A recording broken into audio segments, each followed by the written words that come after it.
Hello everyone, and welcome to today's panel debate on alternate realities. My name's Zoe Mutter, and I'm editor of AV Magazine, and I'm joined by a fine panel of experts who have Badal Dixit, Vincent McAtamney, Glenn Kelly, and Amelia Kallman. I'd just like to start by getting you each to introduce yourselves, tell us a bit about your experience with virtual, augmented, and mixed reality. We'll start with you, Badal. Sure.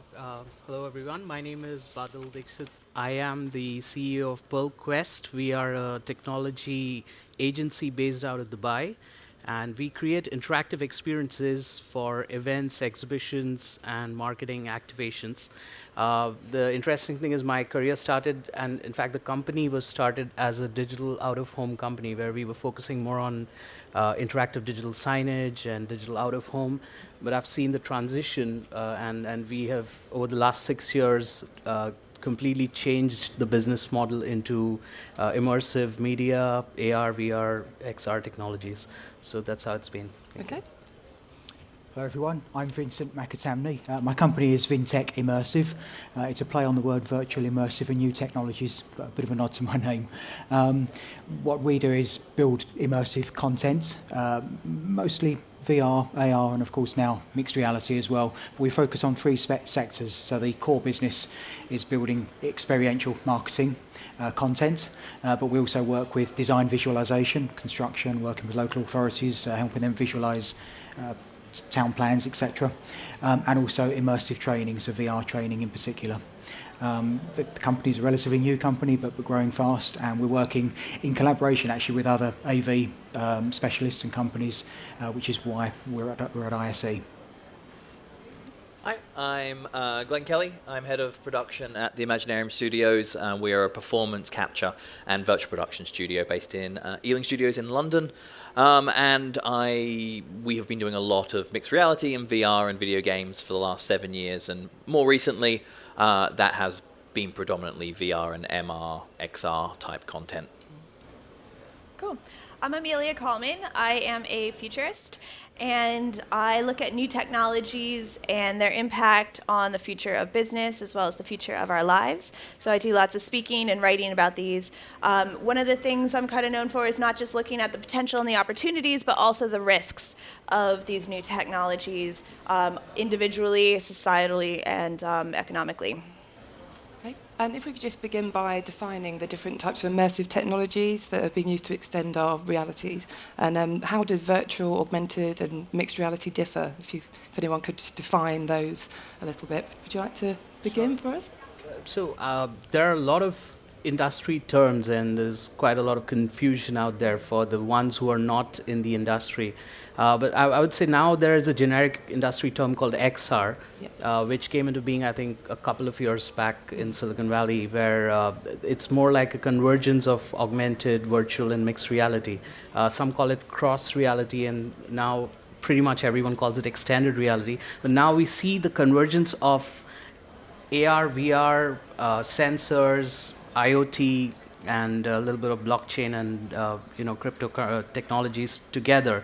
So that's why this generic industry term called XR is what is being used these days. But if you, on the surface level, if you define it, then virtual reality is where you get totally immersed into a different reality, where you wear a headset and you can't see anything else, but you're basically into another reality, immersed totally into it. Whereas augmented or mixed reality is where there is augmentation of your existing reality. So using a specific headset or specific gear, you can still see what's out there, but you have virtual objects around you. Another layer on top Another layer of objects. reality. So yeah, that's how I'd call it.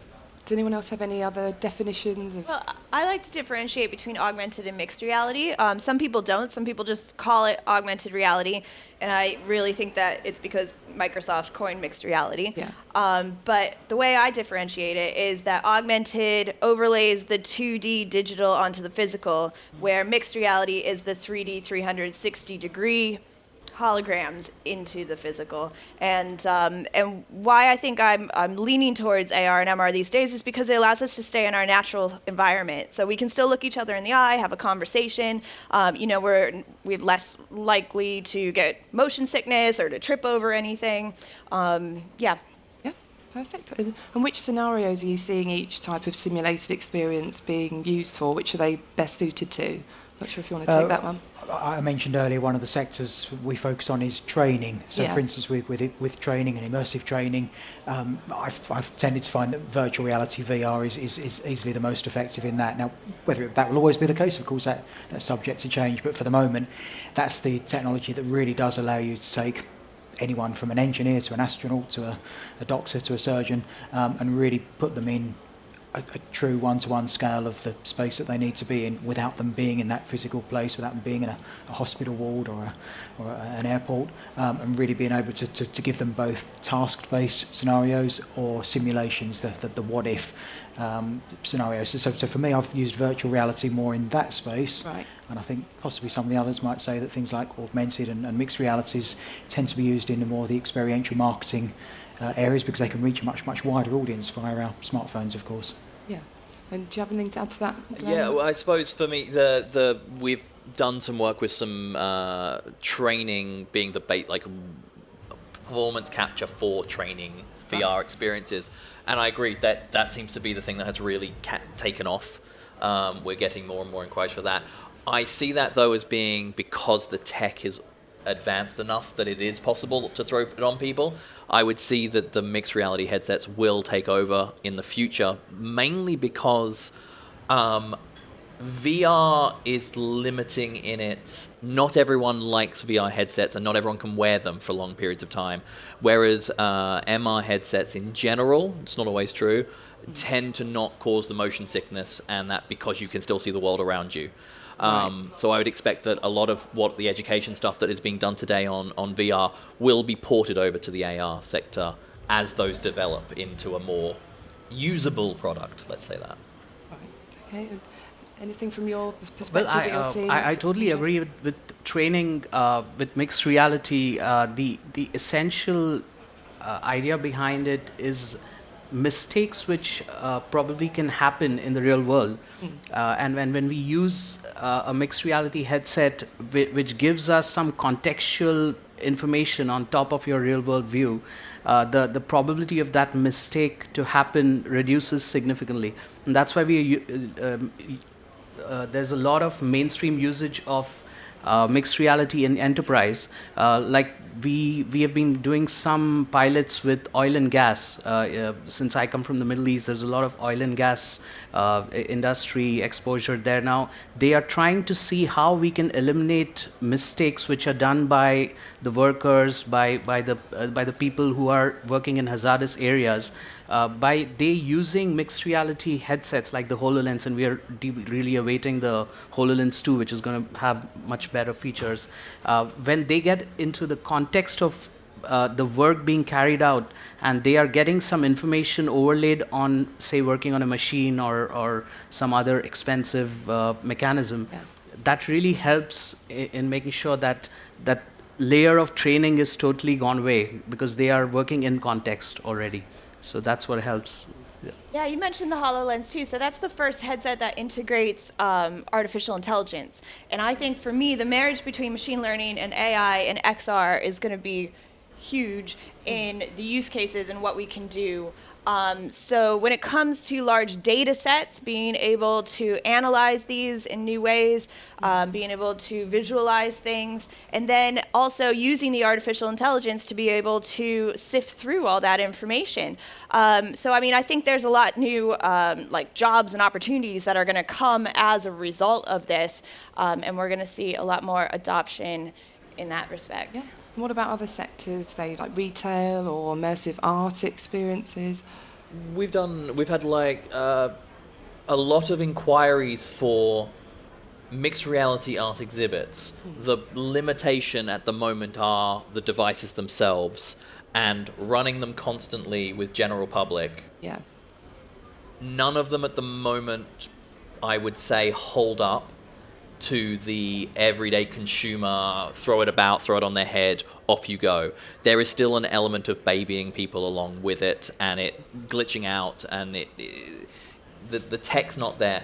That said, there are artists working in that space already, and some of, like, I think VR sculpting and art is currently a thing, and if you are on Twitch, you can watch hours of it, and it's looking amazing. And I'm looking forward to when that becomes a little bit more mainstream.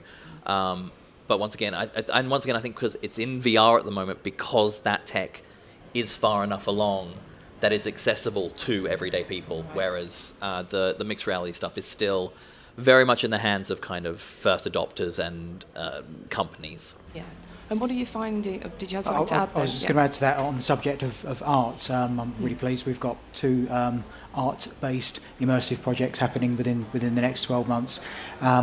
It's interesting. I agree the technology's perhaps not quite there from a user ability. So we're doing one that's using VR and one that's using projection mapping as a way of enhancing an existing art campaign and art exhibition. The reason why they're doing that is in a similar way that a brand might use an overall campaign, and part of that campaign be an experiential marketing campaign. An artist might do an entire installation, an entire exhibition, and part of that be, let's say, a virtual reality experience, perhaps with a breakout room and a breakout area, and you get to immerse yourself within that art, which you can do either using mixed reality in time or VR for now. Right. Okay. So that's the experience I've had with the arts sector.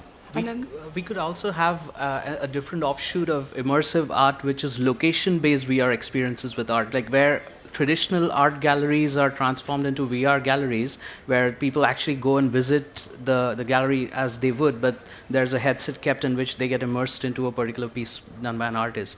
Yeah. So, like many countries are really doing well in the location-based space, where they expect people to go to a particular location and experience the using that particular hardware, and whereas there are others where they expect you to download the content and try it out ourselves, which is a major challenge in adoption because they don't have the right headsets and they don't have the right hardware. So Yeah, I love some examples that don't use headsets at all. So, like Web AR being able to just use your mobile phone. I think Apple AR did a really good example of that, where they took people on art tours throughout London and I think 3 other cities around the world. And now with technologies like Scape, which just got bought by Facebook for $40 million, you can actually pin different digital experiences to locations. So, in the future, when you go to a museum outside, you have all these different layers. You can see what the museum looked like 100 years ago. You can see what the renovations are going to look like. You can look at all the people that have been there and posted their picture and pinned it there from Instagram, and you can take yours and pin it there as well. There's all kinds of new ways that's opening things up. And then like a good example too in retail was LegoWare had a completely empty white store in Covent Garden, but if you had Snapchat and you could go in and you could see all the clothes, you could see a runway show, you had celebrities talking to you, and they're going straight through to buying stuff that they're seeing in this digital experience. So it's really marrying up the e-commerce with bricks and mortars, mobile, and I guess, and digital and physical. Yeah. And then also, I was just going to add is people like the Illuminati, they're doing like domes. So you can have these immersive XR experiences without headsets at all. And it makes it a more communal experience, so you get to share in it. And I think those are also really effective and definitely something that we should be talking about with XR as well. Yeah, so I was going to move on to that, what users are actually asking for. Is it the more communal experience that VR doesn't allow you to have? What feedback have you heard from people about the shortcomings of different types of alternative reality? The big thing, we've been doing a lot of theatre related stuff, and the experience of theatre is about going with a group of people. It's not about being on your own. Every request for anything to do with extending a set or a stage is always the people sitting next to you must be experiencing the same thing at the same time, so that the emotional beats are all the same and they're reacting to the same thing. Yeah. So we've been finding that the requests are based around making sure that everyone gets the same experience and it's not limited. So its accessibility is a big one. Right. So phones are great for that. Like if everyone has a phone that is capable of doing it, they can all at one time. The other big thing they've been asking for is more content. These platforms will live or die on how much content is available to them. And I think several of the manufacturers have failed at the content side. They've released devices without the real what's going to hold people on this platform. Whereas this is where I think mobile phones have won that, is that a lot of people have taken what was a static app on the phone and extended it into kind of AR, and that is getting people in. So I'm seeing a bit of the request for consistency and sharing. Yeah. Do you think it works in situations like gigs? I know U2, with their tour, they had an app where you could, I think it created a waterfall effect over the crowd. Do you think it adds to it, or do you think it detracts attention sometimes from the actual production? I think everybody's viewing their stuff through their mobiles anyways, Yeah. you know, so I think it adds that extra layer. And, you know, like we saw Mabel do the first vertical concert, you know, so that you can actually film it like this and it translates into Instagram and Snapchat. I think that's a huge trend that we're going to see more of. We saw, you know, Samsung's showcasing Zero, that screen that lets you go vertical, portrait to landscape, just like that. And Quibi's coming out this year in April, which is a mobile streaming app for your phone, and they're doing small, under 10-minute content series. Yeah. And I think that's definitely a trend that's happening. Yep. I think from a user standpoint, the big question is, when do we get rid of the handset? When does AR come to a level where we are not holding a device in our hand and everything literally becomes a part of your reality? And that's where I think the biggest challenge with the user experience and the field of view with AR headset as well as with VR. VR headsets are bulky, they're expensive, the cheaper ones are not that good. AR is just so limited in the field of view. It's not something practically usable. Apple sooner or later will come up with their AR headset, and the vision is we get rid of devices being held in our hands and things become integrated with your existing reality. We all are just curious when it happens and what is that gap we are trying to address and how soon that becomes reality. So is it all about ease of use and not actually noticing or it's all using the about the technology? ease of It's use, just making definitely, it more yes. invisible. And Funny enough, both Glenn and Badal mentioned content creation there. One of the things I've found we're being asked for more, and it seems like an unusual move, but it makes absolute sense when you look at what's happening with social media, is creation both of interactive content. It's not just content, it's really got to be interactive, but also in portrait format, because so many people are tied to their phones. So that's been perhaps a sideways step that some of us didn't see coming. But I think the other thing is interactive content. So particularly for experiential marketing, when perhaps brands are trying to get their products almost into people's hands via AR, not just being able to look, but almost be able to interact with it, open it, feel it, interact with it, do things with it. That's so important. That seems to be really key to then getting people to engage with the brand and then hopefully go out and purchase or buy from it. yeah. And just moving on to the headsets, and then what are the investment figures looking like? I know you had some stats you.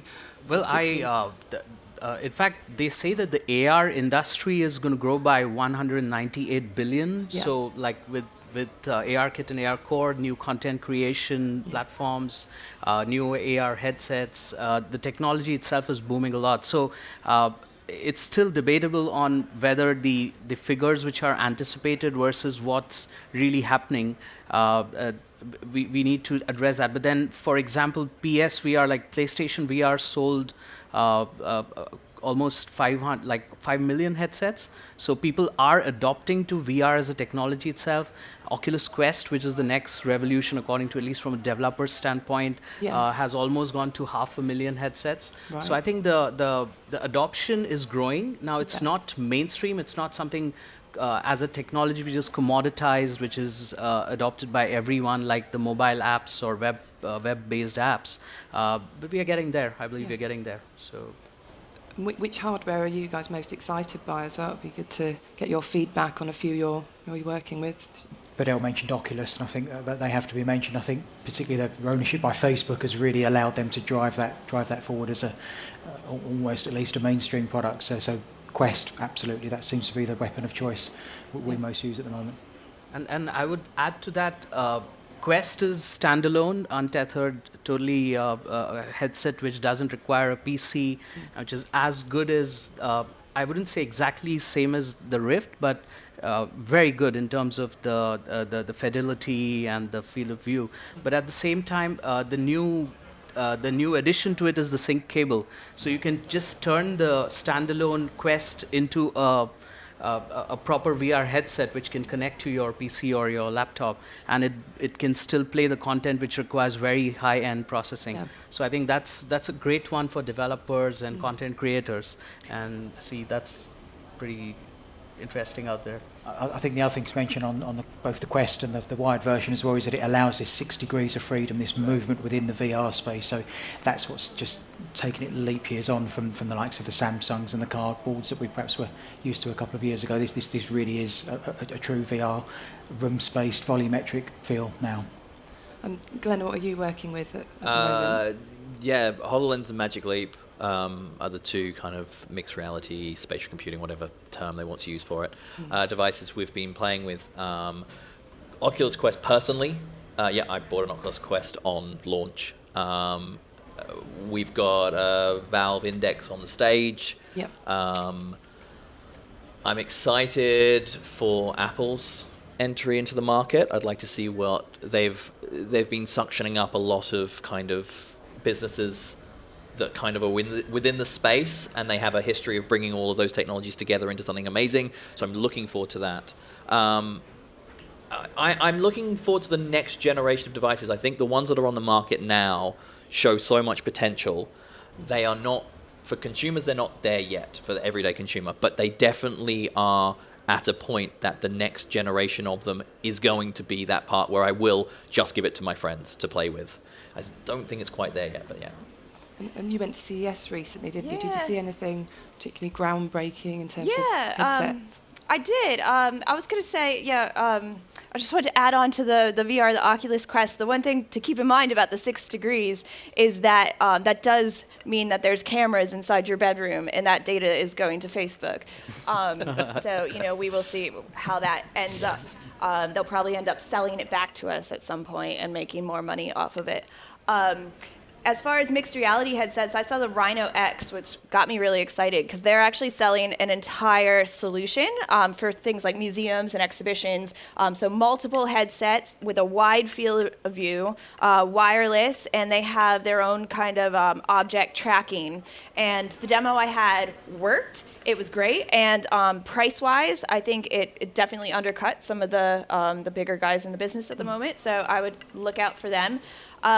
With augmented reality glasses, I tried the Norm glasses, Nreal. There were a couple other ones that are trying to be the new consumer, sleek, sexy glasses. I gotta say, none of them were there yet. None of them were robust enough. I don't think any of them gave me a demo that I was very excited about, or that didn't fail halfway through, But that said, we've come a long ways, and I think it is going to be Apple who is the one who's going to break that, because and I don't think they're going to come out with it until it is the new iPod, the new iPad, the new iPhone, until there is that thirst for it. And I think we're getting there, with people wanting something new, wanting something next. I think that's where I will leave that. Just to add on with the Apple thing, my only worry with Apple being the breakthrough one is how enclosed their ecosystem is, which is at the moment a problem with this market. It as a developer, it can be hard to get into them, get access to developer kits. Apple has a history of not being great with that, or charging, which means the most really good experiences I've had in VR recently have been made by people in their rooms. It sounds weird, I know, but it's like little developers, and they're the forming of an idea. They're not perfect. So I'm hoping Apple, when they do release, I'm hoping it's a little bit more open than their current ecosystem. I don't think it will be. Well, actually, you just reminded me, too, because Facebook are said to be making augmented reality glasses. Samsung showcased theirs. They only just showed it on a model. They didn't actually show them working or anything. But it is interesting that they're all going into that direction. And then I guess the other thing I wanted to add was Panasonic debuted their virtual reality headset, and it weighed 150 grams, so it was really light. It looks steampunky. It actually looks kind of cool. And you could just imagine how much easier where it would be at a conference to be like, put this pair of glasses on, you know? And they say that they're not planning to manufacture them, but they've definitely set a new standard just by being there of what we need to expect and demand from the virtual reality market. So that is one of the main limitations, is how cumbersome and heavy they are, really. But having said that, I would definitely agree with the mainstream adoption when it comes to the consumer level, and I think that's what investors are also looking at. If you come up with a great piece of hardware or some great content-related technology, their first question would be, how can this go into, how can this cross that stage or cross that chasm where it goes into the the early adopters to the next level. Yeah. But having said that, I think from an enterprise perspective, there are some great pieces of hardware that like the Vuzix Blade, and where you only focus on specific applications. So it'll be industry, manufacturing, healthcare, where we don't really care about the field of view, where we don't really care about the fidelity. We only care about how it can be used in a specific application. And there's a different evolution in some hardware which is specific to industries. And I think that's great for enterprise, and that's great for a lot of businesses out there, a lot of startups who are only focused at making sure that the workplace transforms, or there's more health and safety within the industry. Yeah. So I would agree with that. The Vuzix, the M4000 that just came out, if companies use that, they can actually get reductions in their insurance because of how advanced the technology is, and there are no blind spots and that kind of thing. So there are extra incentives for people to be using these. What about the clarity of the display as well? How realistic do you think it is at the moment? Are there still shortcomings in that area? You're not going to be tricked into thinking you're in a room. Like they're good. As soon as you move your head, I think the illusion breaks that you're in a different space. Enough that like you're not going to put a headset on someone and they're going to immediately kind of believe they're somewhere else. That said, the immersiveness of headsets, within a minute or so, you kind of forget that you're in another room. You end up taking the headset off after half an hour and finding you're 2 inches from a wall. They're good. Then the tech isn't at a level that is, it's not 8K screens in front of your face at 120 FPS type thing. That said, it's good enough for right now, as in people should be using it already. What about the limitations in terms of how long you can actually wear it for? I know in the past, obviously, there's been some nausea-inducing effects, but can you wear it for longer now without that happening, would you say? Well, sorry. A lot of that as well comes down to how the content is steered and manoeuvred. Yeah. So I mean, in the early days, the classic VR experience was what we call an on-rails experience. So people would put the headset on and they'd start moving, and everyone was feeling motion sick. The brain knows when you're putting your step forward or when you're moving around. So we sort of very quickly learned that you need to be in control of teleporting and moving around within VR. Glenn mentioned frame rates and things like this as well. That's really, really important that we're not picking up very obvious lag and flickers. And by and large, I would agree, it's good enough at the moment. It's going to get better, but it's good enough. But I think a lot of this comes down, as we've said earlier, to the content creation and the sort of narrative and the idea behind it. That really drives how long you can then wear it. So if it's a good experience, I mean, I've wore a headset for a few hours before, probably too long, but a few hours, yeah. To add to that, we're still discovering the language of VR in terms of transitions and movement. We've definitely got a basis at the moment, but I've been trying out a few demos recently for projects we're working on that have a lot of movement in them and haven't been triggering motion sickness with me. So there's definitely things we're learning as we're creating, which is exciting. The ones that kind of throw you around, I think that's always a fun experience. I think we've probably all had it where you get given an experience and it starts off and it lurches or it lags and you end up being like, whoop, nope. maybe later, because it's just gonna you're just gonna be motion sick. I made my flatmate sick with the International Space Station one, the weightless one. She put it on for about 5 seconds and then ripped it off and vomited. Oh, okay. I think the important point here is also the bulkiness of the headset, because with the vertigo and the motion sickness, it's also how much time can I hold something on my head.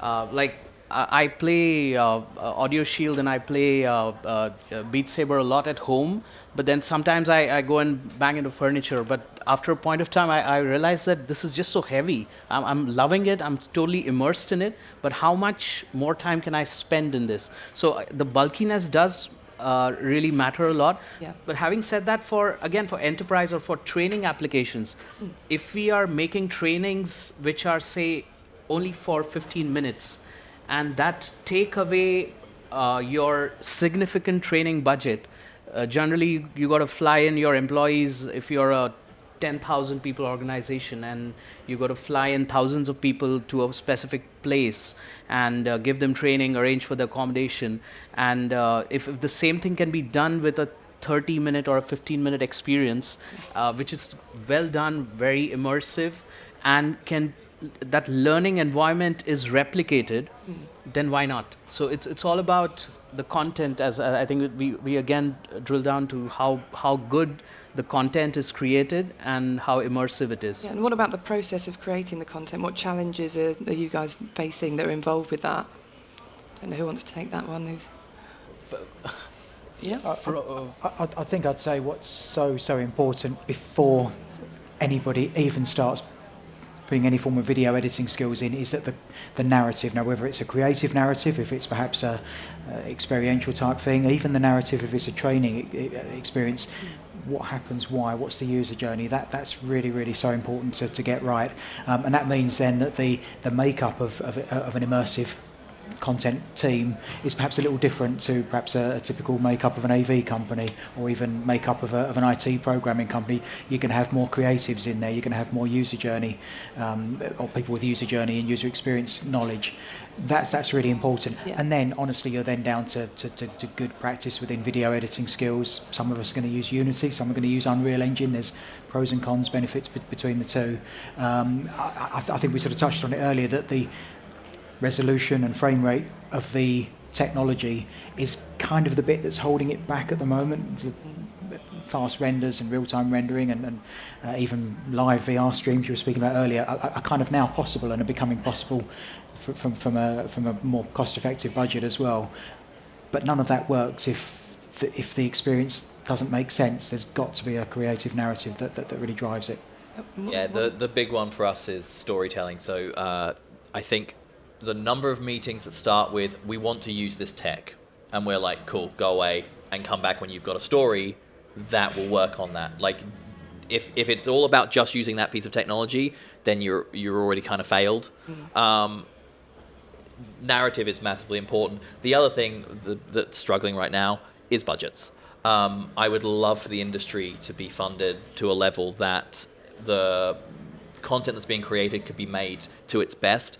The budgets, at the moment, brands are about the only ones putting in proper money, right. And then training, we've found, has been like they'll invest in these experiences. Right. But for everyday projects and for kind of your things for festivals, the budgets are very limited, and that's often can be great. Don't get me wrong; it means that you scale back and you focus on the core, but it would be lovely if the money behind the industry would, and people like Apple maybe will fund some really great pieces. So money is a limiting factor at the moment. Also, I believe the industry is not really well versed with how this works. They kind of compared this to video or mainstream media. They still don't understand that immersive technologies are a step above the rest. They think making changes, amendments to a project is as easy as cutting, pasting images on a website or on a video, just adding another clip and making it happen. Whereas in VR, we are possibly looking at something much more. We are looking at multiple dimensions and a very good narrative and a storyboard behind it. So it's the customer education, it's the client education about how these technologies work matters a lot. And I totally agree with Glenn about the budgets, because they think that it's as easy as changing some part of a video. But it's not, because when we look at an immersive environment, creating another new 3D environment is a lot of effort. It's a lot of man hours which go into that.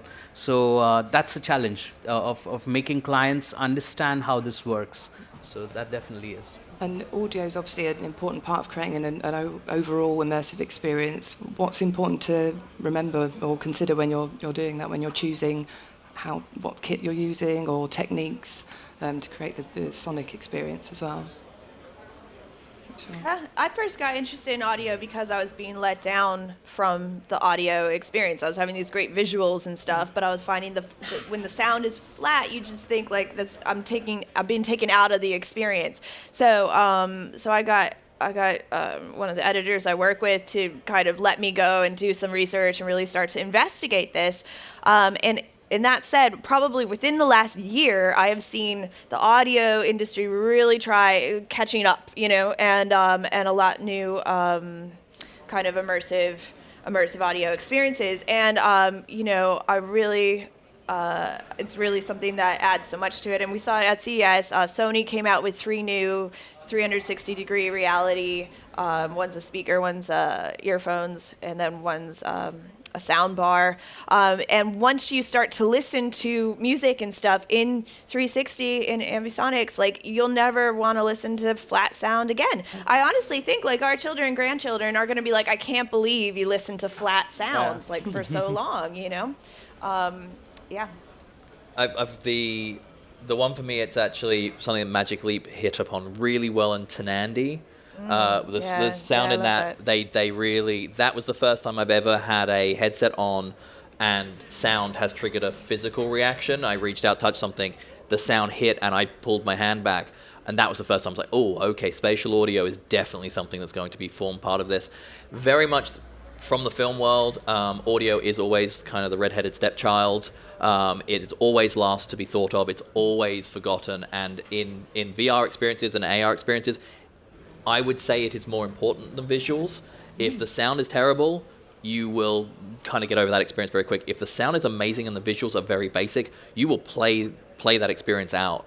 And the spatializing of audio, I think, is also important, and thinking about that from the beginning. What is the sound experience I want the user to have? And that requires work very early on, not once you've done the filming, once you've done the capturing. You have to be thinking about that stuff very early. It's something that productions often don't, and that is across the board video and these new mediums. And we have been guilty of it in the past. Don't get me wrong. I think audio and binaural audio, spatial sound is very important, and it's very important even from the developer standpoint. To make, so I think projects like the Bose SDK is a great leap, because then it's allowing Unity developers to easily create experiences with spatial sound. So I think if even the content creators start thinking about this seriously, then it kind of blends together with the audio visual experience. So I think Bose has taken a great step by creating the Unity SDK. So. I'll give a quick shout out to Usimo. They're doing a live demo that's just over there. I absolutely recommend you trying it out. They did, he spoke at the XR Summit on Tuesday and showed a video of what they did at the Museum of Communications, and the exhibition was Sound of Silence. And what they were able to do with spatial audio was, I mean, you even got it just from watching the video, was astounding.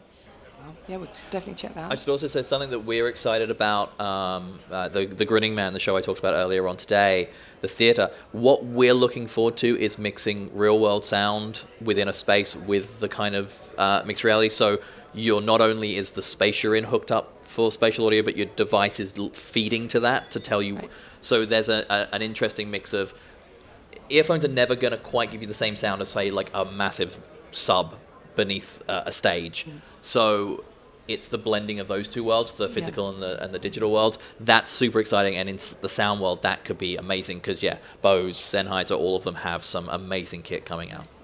I was gonna say in automobiles at CES, you were seeing speakerless cars that only use the vibration. I thought that was really cool. I've never seen that before. Wow. And then what about the sense of touch as well? I know you touched on that earlier. The haptic technology. You saw some interesting things at CES again. Yeah. I love haptics. I'm obsessed with it since about 2013.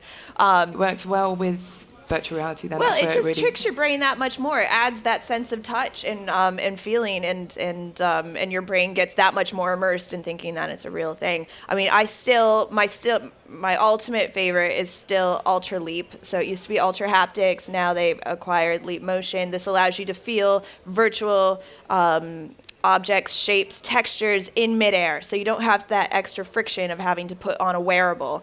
I think they're fantastic, and we're starting to see them integrated into cars, again, like that. But my favorite from CES was ThermoReal by a company called Tegway, and they take thermoflexible material and integrate it into headsets, gloves, and armbands so you can feel temperature inside virtual reality. It blew me away. Like, I can't talk about it without smiling. Like, it surprised me. It takes a lot to kind of like get my attention these days, and I wasn't expecting it, and I loved it. Yeah. And have you been experimenting with that as well at the Imaginarium Studios? We have had the guys from the Tesla suit in, and we played with that. We tortured a couple of employees. It's very cool. The immersion you get with it, with a VR headset and the suits themselves. Yeah, I think that it will be a thing. There's some health concerns I have for it. They will be personal because they have to contact skin at the moment. I'm sure that will change. But they're fantastic and they're fun as well. They make video games really fun, and you think you're in Ready Player One. But from a training perspective, I can see haptics being quite useful for feedback. If you do something wrong, getting an impact enough to know, well, I shouldn't do that, will be great. The ultra haptics, in a way, I think that is a solution to some of these the health issues that we might be having. Being able to get that confirmation, because what they found is that you react 80% better if you get that brain confirmation. So you don't actually. You can be touching midair, but if it feels like you're pressing a button or turning a dial, your brain gets happy and it says, okay, I have activated something. And if we're doing all this stuff with gesture, we're not actually fulfilling our brain chemistry if we're not getting confirmation back to the brain. I think the other thing I've noticed is the VR experiences that you go to. Some of the best ones do build in physical and digital mixes, so buttons and levers, and the ones where you do go pick up a gun and it's an actual gun I can feel, or it's a big lever that I pull. In mixed reality, in virtual reality, it's big, it's shiny, it's got cables and electricity. In reality, it's a piece of wood, a broomstick with a broomstick on top. That stuff is really great as well. So it can be as simple as integrating those sort of things in as well. And then what about mixed reality disrupting the wider AV industry? How do you see it have an impact on next year's ISE? Well, I'm not sure about next year, but in the years to come, for sure, I think already, we as a company changed how we used to operate, and I personally see a lot of potential there. But I think when AR really goes mainstream, things are going to change dramatically. So there probably won't be any need for outdoor media. If my glasses can detect where I'm looking, then I don't need outdoor billboards. I don't need those jumbotrons and high-res 1 pixel pitch LEDs, because I can just see whatever I want in high-res. At the same time, we already see some things changing. There are concerts which are happening in VR. There's mainstream stage production getting disrupted. I think digital signage to an extent will get, we'll start getting contextual messaging within your virtual worlds. So education is getting transformed totally. So a lot of exhibitors here are focused at education, but now VR in education is big. So if a lot of your learning experiences are getting immersive and you don't really in the future need that traditional classroom infrastructure, then the AV industry has to, start thinking about what they should be doing. So, Then in terms of the corporate world as well, do you see it having more of an impact in the corporate world of AV and in that sector? You think it will also? Oh yes, absolutely. I mean, it kind of falls into the same segment. If you look at where audiovisual technologies are implemented in the corporate world, they with the rise of augmented reality, I think you will start having boardroom meetings, conferences, a lot of your general meetings in virtual worlds. I myself attended one a few days back where we get these conferences in a virtual space. So this is becoming more and more popular, and I think the corporate world will also catch up soon. So I think that's going to be transformative. A bit further down the line than maybe in the next, I don't know if Amelia would be perfect to put that number to it, but maybe 4 years or 5 years, I'm not sure. Yeah, it's hard to put a number to it. I mean, we can do it today, but it's the quality of it, Yes. So I think 5G is going to play a part of that. For me, from a broadcast media perspective, I really love what White Light's doing with the Disguise platform. So being able to take this white cube, and they have another name for it that is slipping my mind at the moment, but being able to take a space that's small and then use mixed reality on screens. Is and that the stuff. smart stage, I think? Yes, it's the smart stage. Yeah, so to be able to increase the space infinitely, so you can really transport people, and then using it in broadcast, so you can have the graphs pop up, and somebody might just be in a white space, but visually you're getting all these extra layers, and it seems a lot more interactive. It seems a lot more engaging.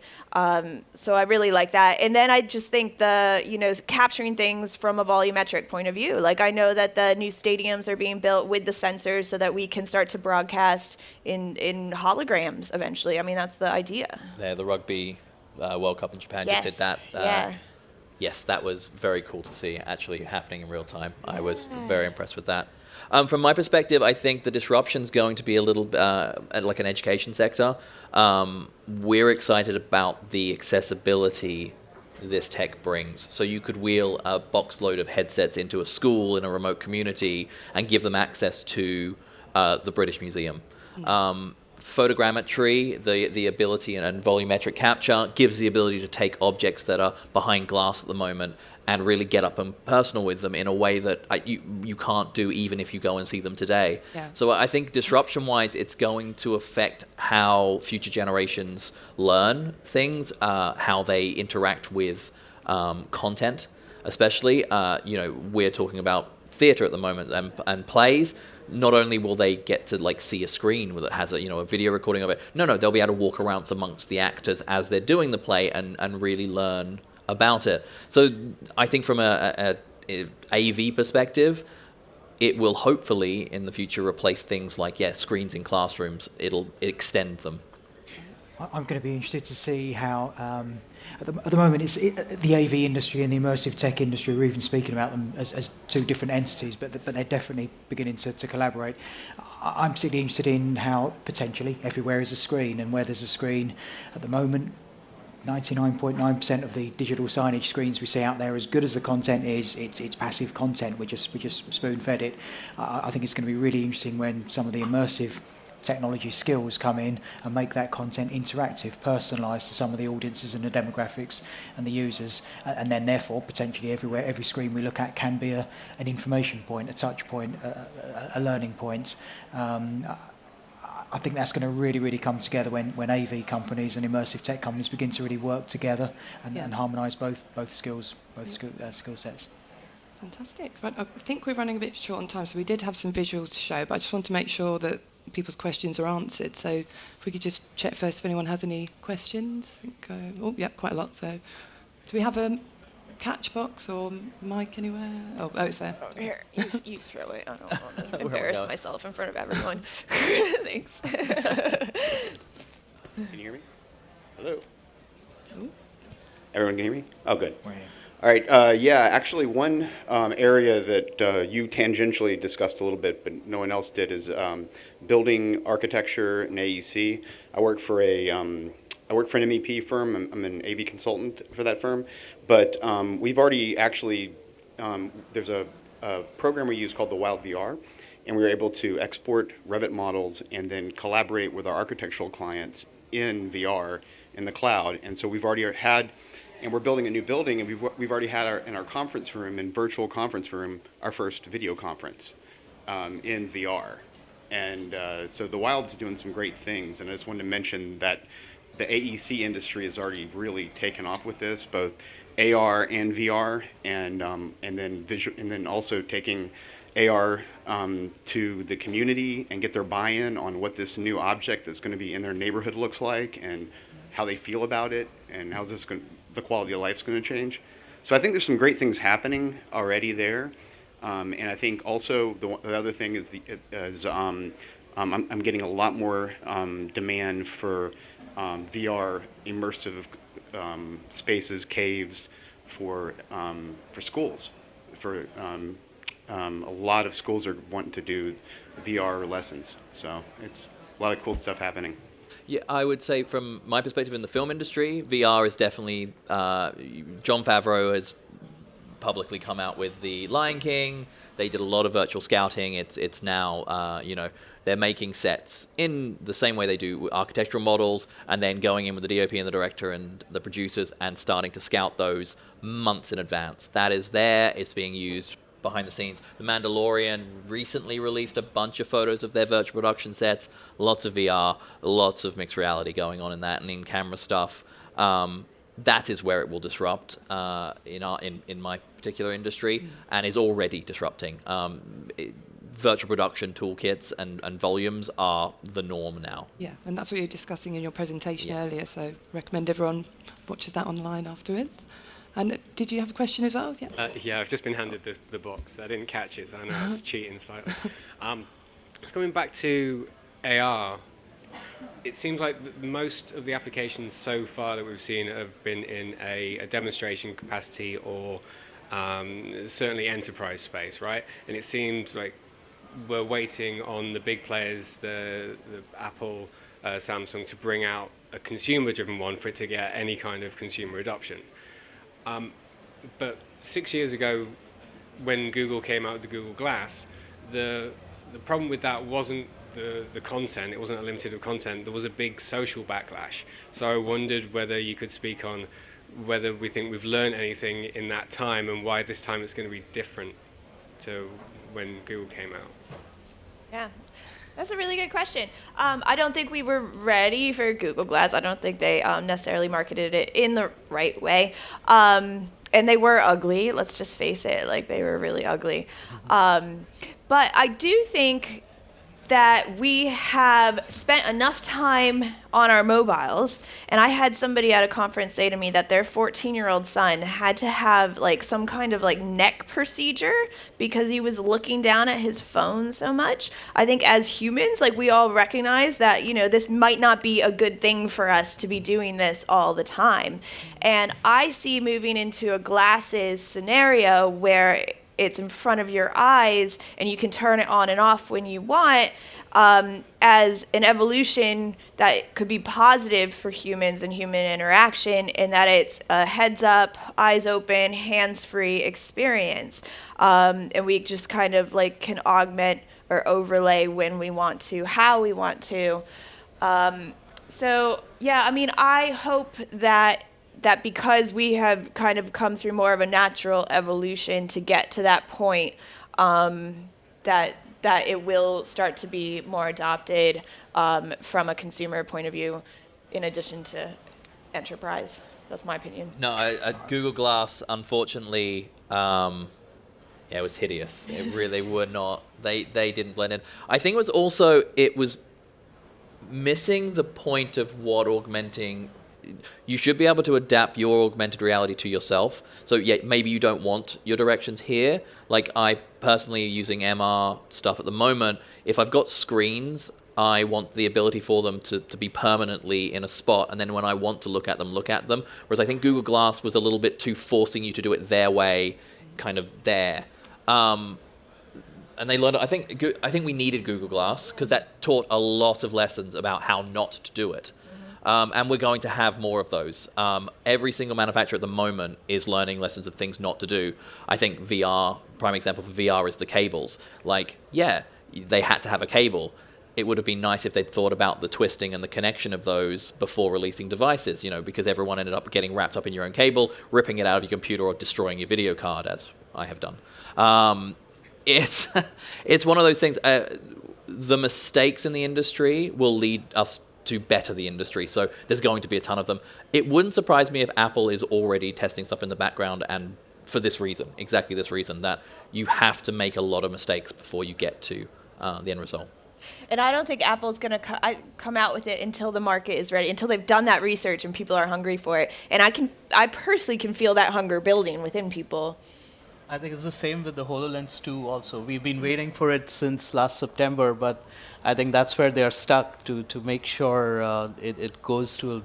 Yeah. Yeah, it was the comfort level, wasn't it? It was literally the first HoloLens was a great step, but the overall comfort just wasn't there. So that's what they improved upon. Right. That said, I tried it in November, and it left a line across my forehead for 24 hours. Wow.